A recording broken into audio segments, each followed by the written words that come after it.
Olá pessoal, espero que todos estejam bem. Essa é a nossa aula para a turma de Prática Jurídica Penal do turno noturno. Nós estamos aí ainda em período de aulas remotas. Eu encaminhei para vocês já alguns casos hipotéticos para elaboração da peça penal. Essa aula especificamente vai para vocês realizarem a confecção, da peça de número 4. Então são duas peças para a primeira unidade que vocês já me encaminharam e duas peças para a segunda unidade. Uma já foi encaminhada para vocês e também já tem a aula lá na plataforma Moodle da página da FACAP. Então essa aula para que vocês façam a peça de número 4.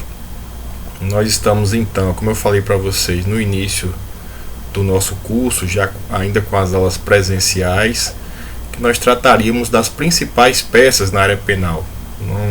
Não é possível, dentro de um único semestre, nós esgotarmos aí todas as peças possíveis dentro da seara penal. Mas nós estamos falando, já falei com vocês, daquelas que são mais recorrentes, tanto para o seu trabalho prático, como também provas de OAB e concurso público.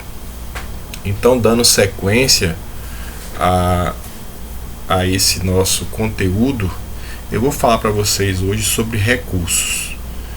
Então, dentro da seara dos recursos, dois recursos na área penal são de extrema relevância, porque são os recursos mais recorrentes, tá? Então nós vamos falar sobre o recurso em sentido estrito e a apelação. Então, se vocês forem trabalhar na área penal, vocês vão ver que são esses dois recursos mais recorrentes, os mais comuns, assim como também provas de concurso e OAB. Falando inicialmente do recurso em sentido estrito, eu vou mostrar para vocês também o modelo, vou falar dessas peças. O fundamento legal para o recurso em sentido estrito é o artigo 581 do Código de Processo Penal, que traz lá as hipóteses de cabimento do recurso. Então nós temos lá no artigo 501 um rol, das hipóteses que cabem o recurso em sentido estrito, e também o fundamento. É importante que vocês coloquem na peça o fundamento de acordo com o dispositivo, ou seja, 581, inciso 1, inciso 2, inciso, de acordo com a hipótese cabível ou de acordo com a decisão que se busca recorrer. Prevalece na doutrina, de forma majoritária, que aquele rol do artigo 581 ele não é taxativo, permite interpretação extensiva, muito embora a doutrina minoritária diz que ali são as hipóteses taxativas, não permitindo interpretação extensiva. Contudo, tem prevalecido o entendimento de que ali cabe uma interpretação extensiva. Por exemplo, a decisão que rejeita a inicial acusatória está previsto expressamente no artigo 581 que cabe recurso em sentido estrito. Mas se for uma rejeição parcial da inicial acusatória, não tem previsto expressamente, mas o entendimento é que também é cabível o recurso em sentido estrito. É um exemplo para que vocês possam se lembrar disso. No mais, vocês precisam se lembrar, talvez vocês já estudaram isso em recurso, que o recurso em sentido estrito, ele é mutatis mutandis, ele é parecido com o agravo no âmbito do processo civil, já que, como regra, ele é utilizado em decisões interlocutórias, ou seja, decisões que não vão aí analisar, não são decisões que avaliam o mérito, muito embora nem sempre obedeça essa regra aí, somente fazendo aqui um paralelo. Mas vocês vão verificar lá que no artigo 581 tem algumas situações que são diferentes da situação de uma decisão interlocutória, tá? Ou às vezes tem uma natureza distinta até de uma decisão interlocutória. O que vocês precisam então vislumbrar é, primeiramente, verificar se tem uma sentença, seja condenatória ou absolutória, porque aí não é mais cabível recurso em sentido estrito como regra, tá?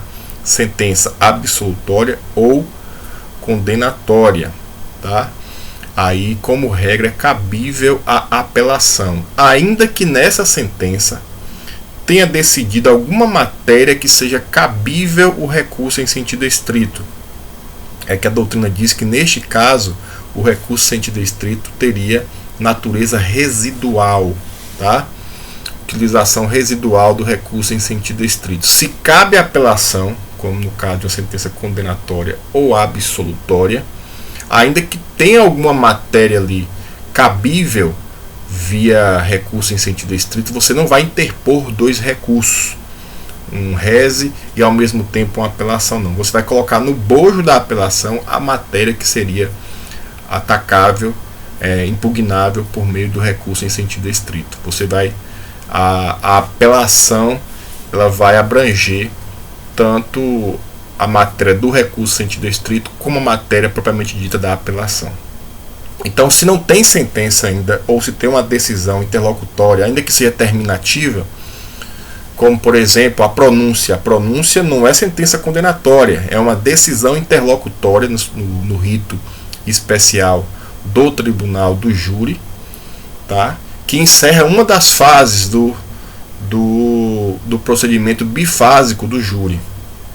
É uma das hipóteses que é mais utilizada o recurso em sentido estrito. Então, contra a decisão de pronúncia é cabível o recurso em sentido estrito, mas porque a pronúncia é uma decisão interlocutória, mista, não terminativa, né? Ela não termina o processo, mas ela encerra uma das fases do procedimento bifásico do tribunal do júri. Então, utilizando esses parâmetros e mais uma observação, cuidado com todas as hipóteses previstas no artigo 581, vocês vão ver lá vários incisos, tá? Vou mostrar para vocês daqui a pouco aqui. Que tem vários incisos daqueles ali que foram tacitamente revogados pela lei de execução penal, tá? Que passou a prever o agravo em execução. Então, se a sentença já transitou em julgado, se é uma hipótese de sentença transitada em julgado, como regra, será cabível o agravo em execução, ou seja, são as decisões proferidas pelo juízo da execução. Como regra, todas as decisões proferidas pelo juízo da execução é cabível agravo de execução e não mais recurso em sentido estrito, apesar de não estar lá expressamente revogável, foi tacitamente revogadas essas disposições, ok? Então vamos mostrar aqui o artigo 581.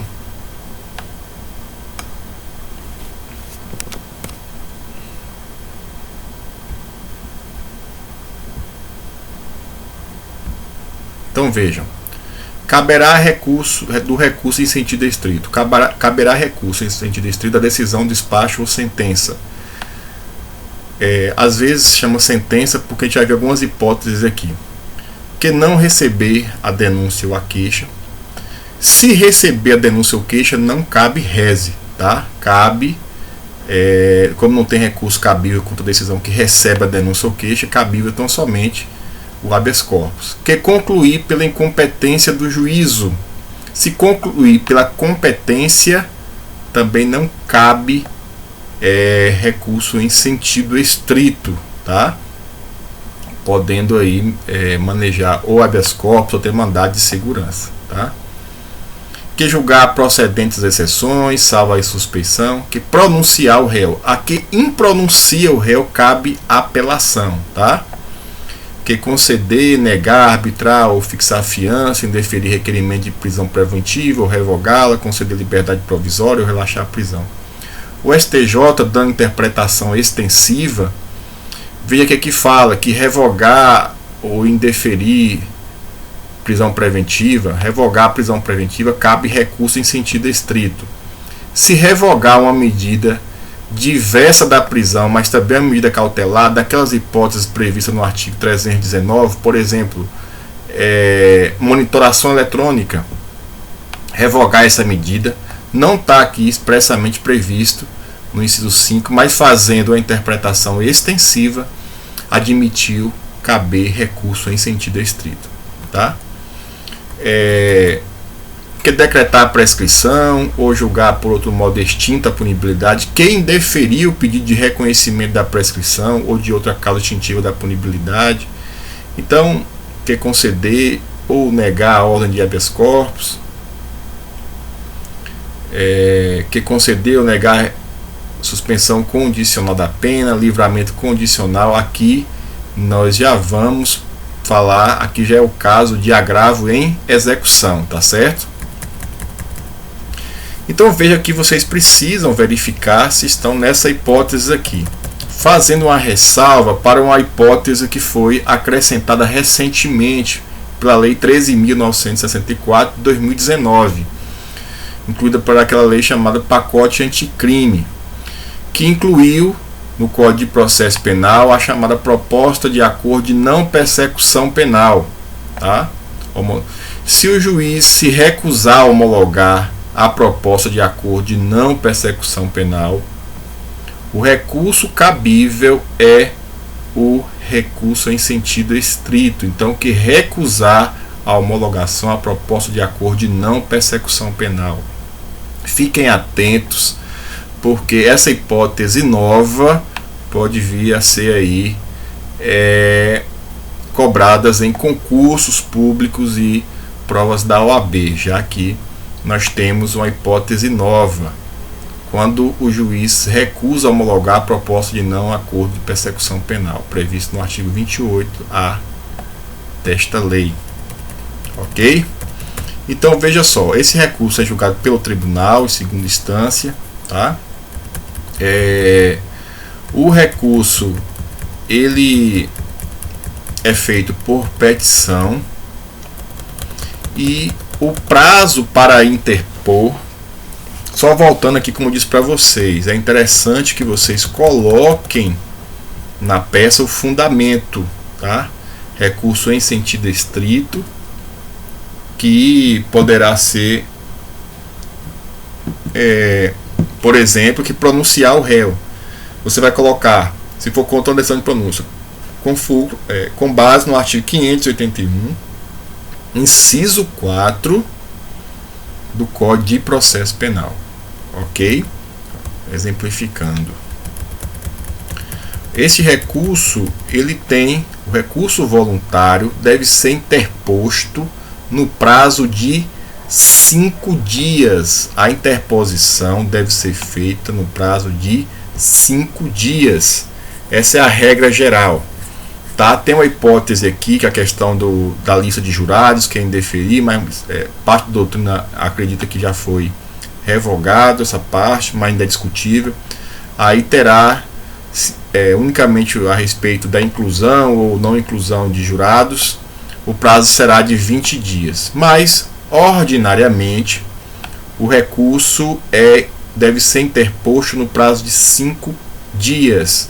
Lembrando que, se for intimado em audiência, como regra, já começa a contar o prazo no dia seguinte.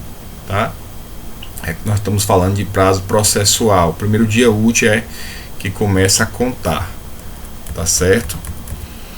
E a pessoa poderá fazer interposição e apresentar depois as suas razões. E as razões devem ser apresentadas no prazo de até 2 dias. Então, prazo para interpor 5 dias. Aí o artigo 588 diz: dentro de 2 dias contados da interposição ou do dia em que o escrivão extrair o traslado fizer com vista ao recorrente, esse oferecerá as razões e em seguida será aberta vista ao recorrido por igual prazo, ou seja, as contras-razões também em 2 dias. Lembrando que, em se tratando da Defensoria Pública, o prazo é em dobro. Contudo, o que é fatal é o prazo da interposição. Tá? Se você perder o prazo da interposição de 5 dias, que no caso da Defensoria Pública são 10 dias, esse prazo é fatal e preclui e não terá mais como interpor o recurso. Agora, com relação às razões, o entendimento é que o prazo é impróprio, já que o recurso não pode subir sem as razões. Ok? Então, se preocupe com o prazo da interposição. Você já pode fazer a petição, eu vou mostrar para vocês aqui duas petições, né? Mas você pode fazer as duas ao mesmo tempo. Tem gente que na Defensoria Pública, como membro da Defensoria Pública, pode fazer cota nos autos. É muito comum o defensor fazer a interposição, ou membro do Ministério Público, de caneta nos próprios autos, fazendo a interposição e requerendo vista dos autos. Ok? Para apresentar as razões. Contudo, você já pode apresentar as duas petições ao mesmo tempo. Eu vou mostrar aqui para vocês uma hipótese de recurso em sentido estrito. Aqui foi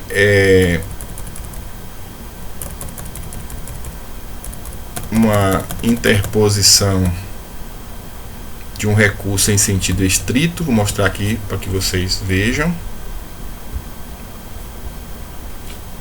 Então, a petição de interposição, ela é feita numa peça que é direcionada, né, ao juiz que proferiu a decisão, tá? Excelentíssimo senhor juiz de direito da Vara Tribunal do Júri da Comarca de Petrolina. Então, a petição de interposição, ela é direcionada ao juiz ou ao juízo que proferiu a decisão, ou seja, o juízo recorrido. A petição de interposição você coloca então direcionando ao juiz que proferiu a decisão, o juízo de primeira instância. Coloca o número do processo, o número do acusado, e aí você coloca aquele primeiro parágrafo, que é, então só voltando aqui,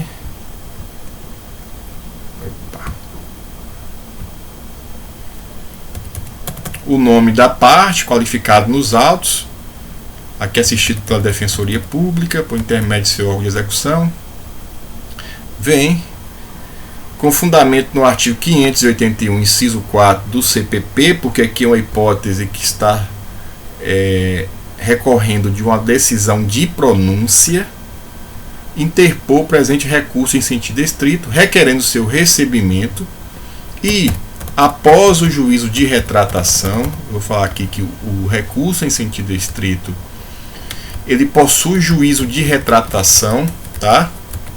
Vocês já estudaram o recurso. Então, o juízo que recorrido, ele poderá se retratar da decisão proferida. E aqui, quando eu falar após o juízo de retratação, você já está requerendo ao juiz que faça essa análise da retratação. Caso seja mantida a decisão ora impugnada, sejam os autos encaminhados à instância superior para apreciação. E aqui vem a questão de informar que o recurso é tempestivo, né? O recurso encontra-se protocolado tempestivamente, uma vez que a defensoria que possui parazendor tomou ciência da decisão na data tal, não havendo óbice quanto ao seu conhecimento, ok? E aí você coloca data e o nome. Aí a outra petição, aqui foi um documento único, né, mas você precisa fazer as duas petições. As razões são direcionadas ao Tribunal de Justiça, para a segunda instância. Então você coloca como órgão direcionado, primeiramente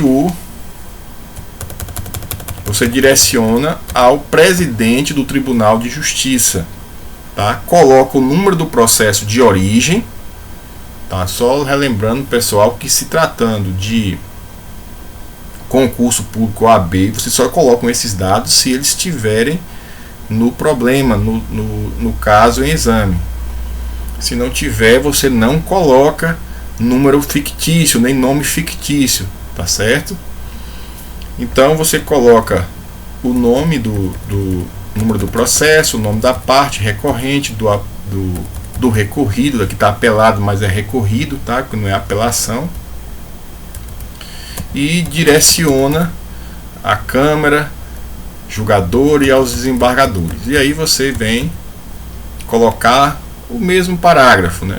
Rafael, nome da parte, qualificado nos autos, inconformado com a decisão de pronúncia de folhas tais, instituída pela Defensoria, vem, com base no artigo 588, é o que prevê as razões do recurso sentido estrito, apresentar as razões ao recurso sentido estrito.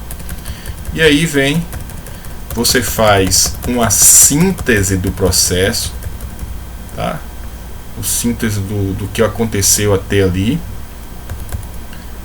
Lembrando que se o problema, seja na sua prova de concurso ou no OAB, mencionar que dispensa os fatos, você salta essa parte, tá?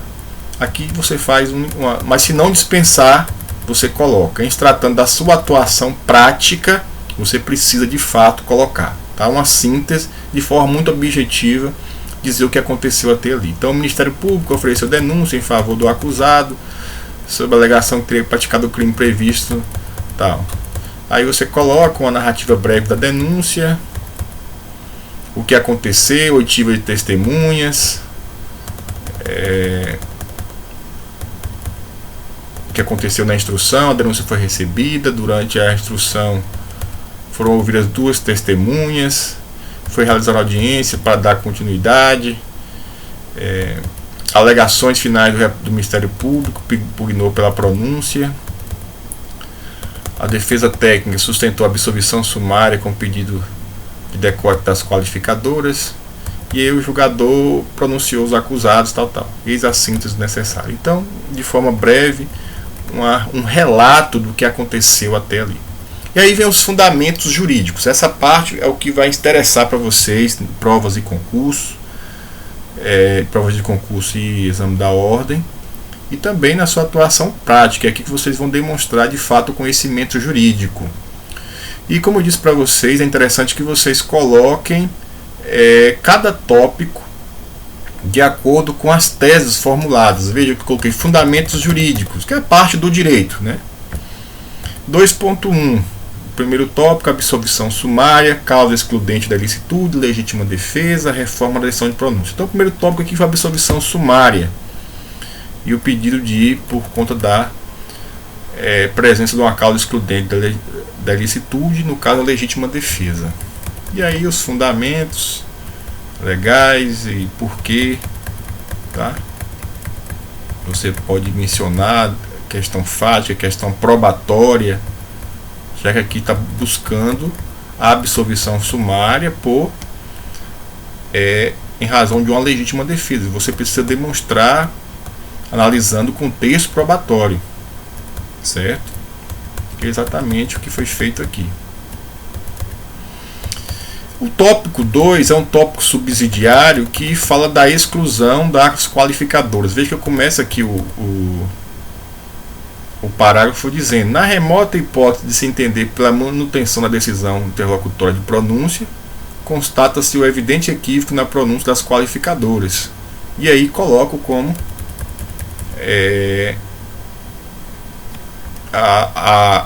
o argumento pelo qual se deve aqui, no caso, excluir as qualificadoras como argumento subsidiário, tá? E aí também trago os fundamentos e, por fim, os pedidos, tá? Então, primeiro,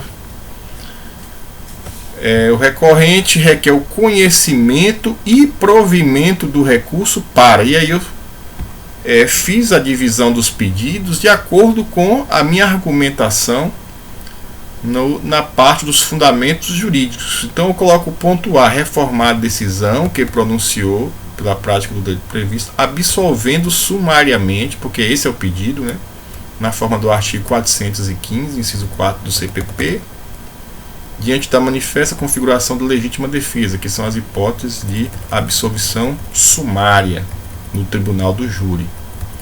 E subsidiariamente reformar a decisão na parte que reconheceu a existência das qualificadoras, excluindo-as da decisão de pronúncia, uma vez que são absolutamente inadmissíveis. Data e o nome. Ok? Então, aqui poderia ter, por exemplo, um pedido de revogação da decisão de decretação da preventiva, poderia ter outros preliminares de nulidade. Então, essa aqui é basicamente para que vocês compreendam a estrutura, tá bem? Você precisa verificar que poderia ter outros argumentos aqui, que vocês precisam ficar atentos. São duas peças, a primeira direcionada ao juízo que proferiu a decisão e a segunda direcionada ao tribunal, ou juízo de segunda instância, que é o juízo que vai fazer análise das razões do recurso. Lembrando que o juízo que proferiu a decisão poderá fazer o juízo de retratação. Ok? Então, dessa forma, espero que tenham compreendido. Nós vamos falar agora sobre o recurso de apelação. Então, voltando aqui. Então, a apelação, minha gente, é o recurso que, como regra, vem impugnar a sentença, tá? Então, vamos aqui para o previsto no artigo 593, o fundamento da apelação está aqui no artigo 593. Caberá apelação no prazo de 5 dias. Então vou mostrar para vocês aqui a previsão legal. Então nós temos aqui no CPP, caberá apelação no prazo de 5 dias. Hipótese 1. Das sentenças definitivas de condenação ou absolvição proferidas por juiz singular.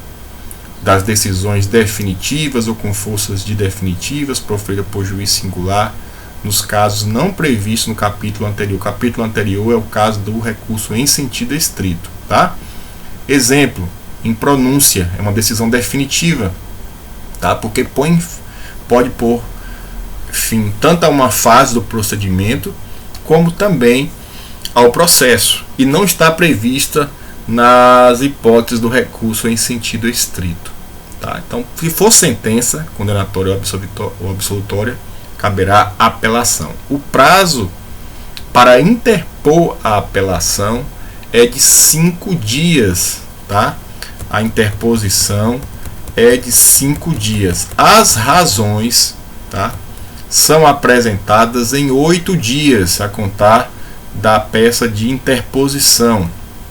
A partir do momento em que se recebe a peça de interposição, o juiz intima para apresentar as razões. Aí começa a contar o prazo das razões. Mas o prazo fatal é o prazo da interposição, como eu já disse para vocês. Precisa observar esse prazo de 5 dias. Se for defensoria pública, o prazo é em dobro. Então, nós teremos o prazo de 10 dias, que começa a contar no dia seguinte, primeiro dia útil, por ser prazo processual. O prazo das razões, que é um prazo de 8 dias, se entende que é um prazo impróprio, não é fatal, porque o recurso não pode subir sem as razões, tá certo? Então, 8 dias em se tratando de crime, e no caso de contravenções, o prazo é de 3 dias, tá, para as razões, se for um processo de contravenção penal, tá? Essa parte eu entendo que inclusive está tacitamente revogada, porque as contravenções são julgadas nos juizados, e lá tem prazo próprio para apelação, que é o prazo de 10 dias, tá certo? Então cuidado em se tratando de rito do procedimento sumaríssimo previsto na lei dos juizados, que lá cabe apelação no prazo de 10 dias. Então são 8 dias para apresentar as razões e 8 dias também para as contras-razões, tá? O assistente de acusação poderá também apresentar as razões 3 dias no prazo de 3 dias após o Ministério Público, tá? Também é feita uma petição de interposição e uma petição com as razões, que podem ser apresentadas de forma simultânea, mas às vezes você quer interpor logo o recurso e depois estudar melhor o processo, você interpõe, faz a petição de interposição, que é bem simples, como nós já vimos aqui da petição de interposição do recurso em sentido estrito, e deixa para estudar melhor o processo e apresentar as razões com mais calma. Então, para que você não venha perder o prazo, isso falando da prática, né, você apresenta logo a interposição e depois apresenta as razões, até para não perder o prazo, ok? Se você fizer, se for um caso de uma prova ou de um concurso público, você vai ter que fazer as duas peças, tá? Uma seguida da outra. Como eu vou mostrar para vocês aqui um exemplo, que eu fiz uma sentença, um recurso recente, tá? Que foi uma apelação contra a sentença no tribunal do júri, tá? O fundamento foi mostrar para vocês aqui. Então, no rito do tribunal do júri, veja, 593, caberá apelação no prazo de 5 dias das decisões do tribunal do júri quando ocorrer nulidade posterior à pronúncia, tá? For a sentença do juiz presidente contrária à lei expressa ou decisão dos jurados, houver erro ou injustiça no tocante à aplicação da pena ou medida de segurança, for a decisão dos jurados manifestamente contrária à prova dos autos. Então, qualquer uma dessas hipóteses aqui caberá a apelação das decisões do tribunal do júri, ok? Eu vou trazer para vocês aqui, vou explicar para vocês esse recurso que eu fiz, inclusive foi esse ano. Vejam, ao juízo da vara do tribunal do júri, que foi o juízo que proferiu a sentença, tá? Então, a parte qualificada nos autos, assistida pela Defensoria Pública, apresentada pelo defensor subscritor. O que acontece? Essa petição era para ser a petição de interposição, certo? Acontece que a interposição foi feita em plenário, na própria ata de julgamento, e eu já fiz a interposição do recurso. Assim que acabou o julgamento, já fiz a interposição, com base no artigo 593, inciso 3, a linha C e D. Então eu só estou mencionando ao juiz que estou apresentando as razões, e fiz assim uma petição direcionada ao próprio juízo, tá? Só para que ele saiba que se trata de uma petição apresentando as razões, porque as razões vão ser direcionadas ao tribunal. Então o que eu estou fazendo aqui? Mas poderia ser uma petição de interposição, que seria basicamente nesse sentido. Qual seria a diferença? Eu colocaria aqui um parágrafo mencionando a tempestividade do recurso, tá?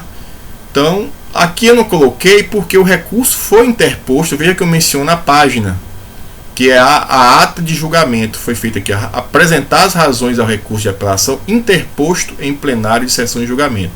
Aí eu coloquei esse parágrafo. Vocês podem ver aqui o seguinte: requer que, após as contras-razões do Ministério Público, sejam os autos encaminhados juntamente com as razões que constam no memorial em anexo ao egrégio Tribunal de Justiça do Estado de Pernambuco. Então vejam que já estou pedindo aqui que sejam encaminhadas as razões que seguem, né, em anexo, que é exatamente aqui.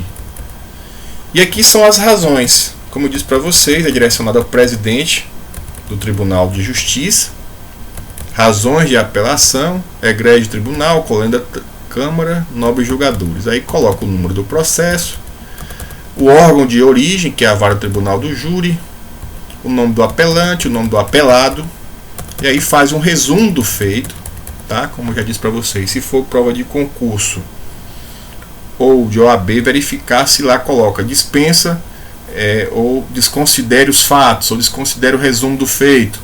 Vocês não precisarão fazer isso, mas tratando de atuação prática, ou se não constar essa informação, vocês vão ter que fazer esse resumo. E aqui se faz um resumo do que aconteceu, ok? De forma breve, você de forma objetiva vai dizer o que aconteceu no processo.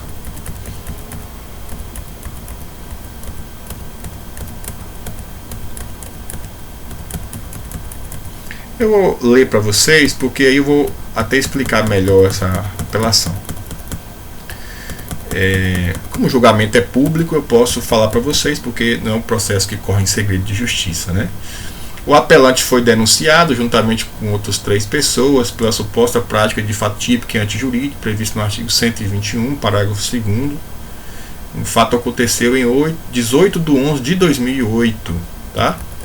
Aí o apelante e mais 2 acusados foram pronunciados. No dia 27 de setembro de 2017, o apelante e mais 2 acusados foram submetidos a julgamento perante o tribunal do júri, a oportunidade que foram condenados. Veja que já tinha ocorrido um julgamento. A defesa deste acusado interpôs a apelação. E na segunda instância, esse julgamento foi anulado por conta de ausência de intimação na decisão de pronúncia.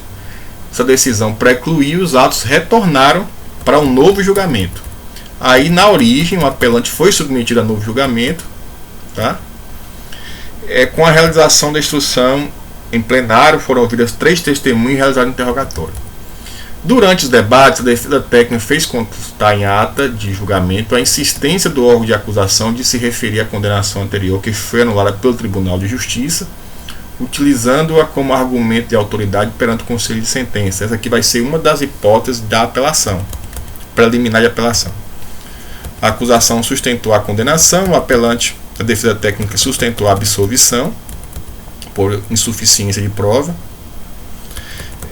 O apelante foi condenado a uma pena de 16 anos, a juíza fixou a pena de 16 anos e 7 meses, bem como determinou o recolhimento à prisão do apelante, que respondia o processo em liberdade sob o único fundamento de que a lei determina o cumprimento provisório da pena nas condenações superiores a 15 anos. Esse aqui é também um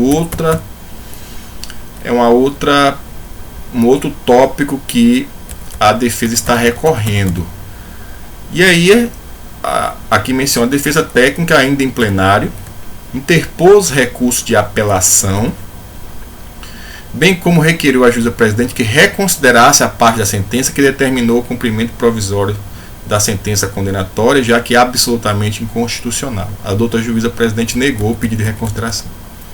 Recebido o recurso, vieram os autos para apresentar as razões recursais. Eis o resumo do feito. Então, aí vejam só, aqui o primeiro ponto da apelação é um pedido de liminar de efeito suspensivo ao recurso de apelação. O que acontece aqui? Recentemente, a lei 13.964/2019 alterou o artigo 492 do CPP, estabelecendo a prisão ou execução provisória da pena nos julgamentos do Tribunal do Júri quando a pena foi igual ou superior a 15 anos. Tá?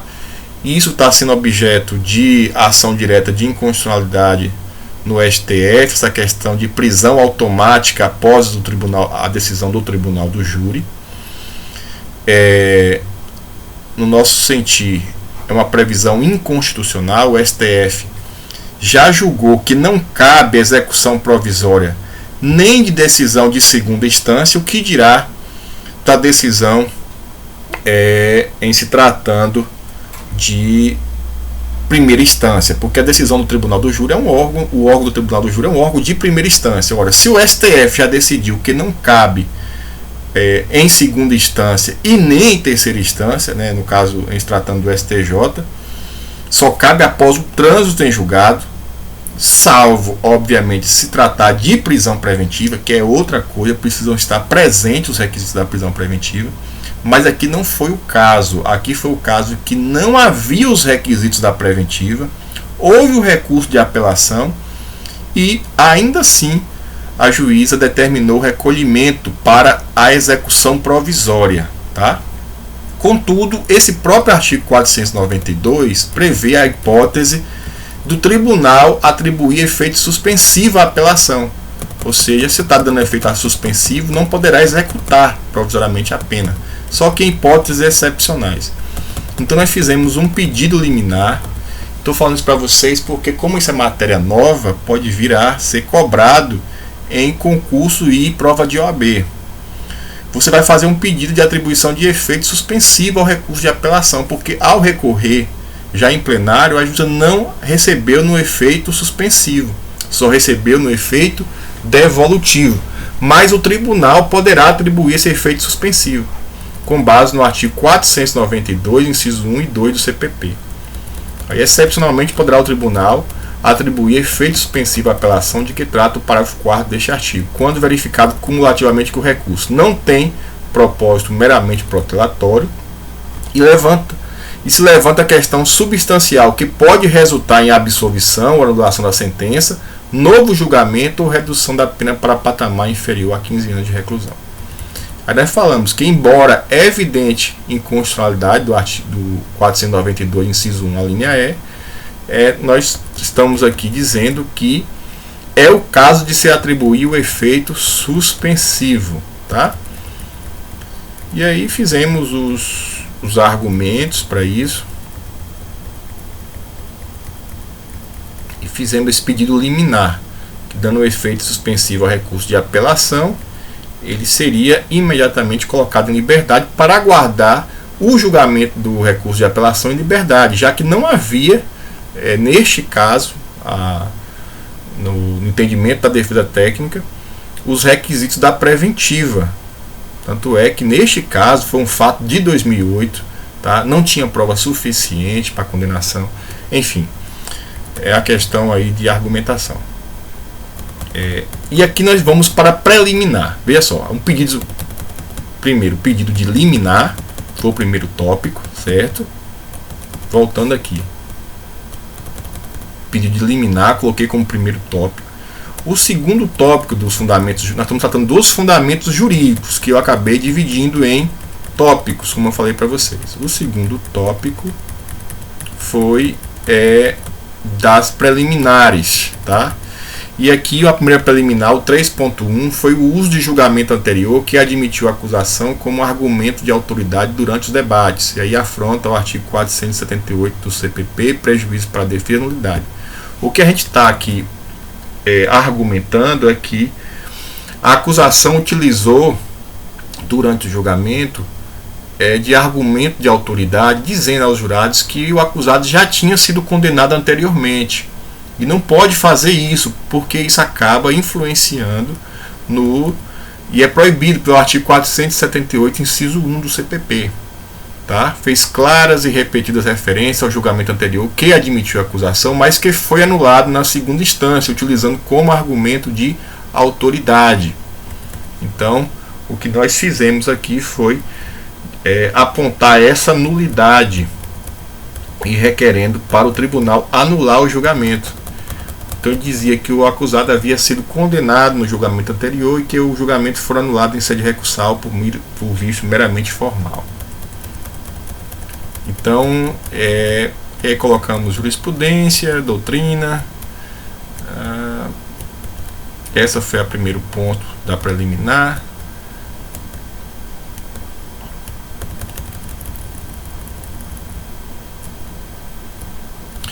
O segundo tópico da preliminar foi a questão que a juíza decretou a execução provisória da pena, prisão preventiva sem cautelaridade, prisão ex lege, jurisprudência do STF, ofensa ao princípio da insignificância. Todas as vezes que a lei determinou prisão automática, o STF já declarou a sua inconstitucionalidade. Então, se ele seguir, nós não sabemos ainda, às vezes o STF é contraditório. Se ele seguir a sua jurisprudência, ele vai declarar esse dispositivo também inconstitucional. E aí nós estamos pedindo ao tribunal que declare essa inconstitucionalidade e afaste a aplicação deste artigo 492, inciso 1, a linha E. E aí, requerendo para que veja que é diferente do pedido primeiro, porque o primeiro pedido é um pedido de efeito suspensivo. E aqui é o pedido para ele declarar a inconstitucionalidade do dispositivo dessa decisão. O efeito prático é o mesmo. Qual é? Para que o apelante responda ao processo em liberdade enquanto não transitar em julgado, certo? Mas eu preciso fazer em 2 tópicos. E aí eu vou para o mérito. Tá? Tópico 4, o primeiro ponto é julgamento contrário à prova dos autos, que é o pedido de anulação do julgamento. E aqui nós trouxemos as razões desse entendimento, certo?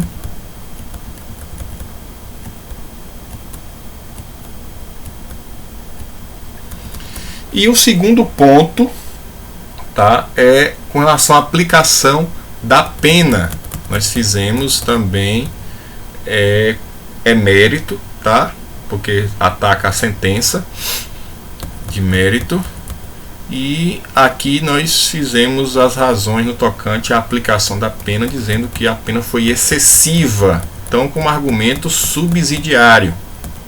Aqui no caso não é para anular o julgamento, mas só para corrigir a aplicação da pena. Então vocês podem verificar que numa apelação você deve abranger toda a matéria. Veja que eu coloquei primeiro um pedido de liminar para efeito suspensivo, 2 preliminares, 2 razões de mérito, a primeira como argumento principal e a segunda como argumento subsidiário. Então estou atacando a questão da pena. E depois poderia colocar aqui, por exemplo, um outro tópico sobre se houvesse, né, exemplificando, a respeito de fixação do regime de pena, mas aqui não é o caso. Poderia atacar alguma agravante ou atenuante. Poderia também ser objeto de recurso eventual aplicação de causas de aumento ou de diminuição de pena ou de qualificadora. Tá? Então tudo isso pode ser objeto de apelação. Você só vai colocar tópico por tópico, ou até concurso de crime. Se imaginar que botou concurso material, você pode sustentar que não é concurso material e sim concurso formal ou crime continuado. E basicamente foi isso. Aqui no caso colocamos a necessidade da Defensoria Pública ser intimada em segunda instância. O pré-questionamento para recurso especial, vocês também podem colocar isso, se no caso aqui se busca a declaração de inconstitucionalidade, né? Então você deve pré-questionar a matéria em recurso especial ou recurso extraordinário, mencionando os dispositivos que o tribunal deve se manifestar, exatamente para que depois encontre fundamento para um recurso especial para o STJ ou um recurso extraordinário para o STF. E aí eu mencionei quais são os dispositivos. Primeiro, os dispositivos legais do Código de Processo Penal, né, que é matéria a ser resolvida em recurso especial, e os dispositivos constitucionais, né, ou convencional, que são objetos de análise pelo Supremo Tribunal Federal. E, por fim, os pedidos que devem guardar relação com os seus fundamentos. Então, primeiro, o pedido liminar dirigido ao relator para que seja atribuído efeito suspensivo ao recurso de apelação, tá? E depois em sede preliminar, reconhecida a nulidade da sessão de julgamento por violação ao artigo 478, inciso 1, que foi utilizar argumento de autoridade. 2. Em sede preliminar, o afastamento do artigo 492, inciso 1, alínea do CPP, em razão da sua inconstitucionalidade, determinando a imediata soltura do apelante. E no mérito, declarada nula a decisão do tribunal do júri, que condenou por manifesta contrariedade à prova dos autos, e subsidiariamente a readequação do quanto da pena. Então, com isso, fechei aqui os pedidos, data, local e data, e é isso. Então veja que o recurso de apelação é um recurso bem abrangente. Vocês precisam, portanto, argumentar toda a matéria possível em sede de preliminar, em sede de mérito, porque você pode fazer pedidos subsidiários, ok? Então, basicamente são essas aí as considerações que eu tinha para falar para vocês a respeito desses dois recursos. Espero que tenham compreendido. Qualquer dúvida, mandem para mim e-mail ou lá na parte da plataforma Moodle. Vocês podem colocar também na parte de dúvidas, eventuais dúvidas a respeito desses dois recursos que nós tratamos aqui. Vou encaminhar também o caso para elaboração da peça. Espero que tenham compreendido. Faça a análise do caso e elaborem a peça. Como nós estamos nesse momento mais difícil, às vezes vocês não podem imprimir a peça para poder escanear e fazer à mão, podem mandar digitada a peça, tá certo? Então, até a próxima aula. Até a próxima aula não, acredito que nós iremos encerrar já com essa aula. Então, agradeço a atenção de vocês. Realmente foi um período complicado. Nós não tivemos muitas aulas presenciais. Essas aulas à distância realmente são complicadas, mas nós tínhamos que adotar algumas ferramentas. De fato, ter o contato com vocês tirando dúvida, a gente, até por ser uma disciplina prática, é muito melhor a gente em sala de aula tratando especificamente de casos práticos. E aulas à distância acabou impossibilitando aí da gente ter esse contato, de ter essa maior discussão de toda a nossa atuação prática, que acho que é muito mais importante para vocês. Mas vocês podem fazer isso, seja no estágio, seja tirando dúvida com os professores. Eu estou sempre à disposição quando precisarem. Então foi um prazer conhecê-los. E caso a gente não se veja, até o próximo semestre, que eu espero que já estejamos aí em sala de aula. Tudo de bom para todos vocês.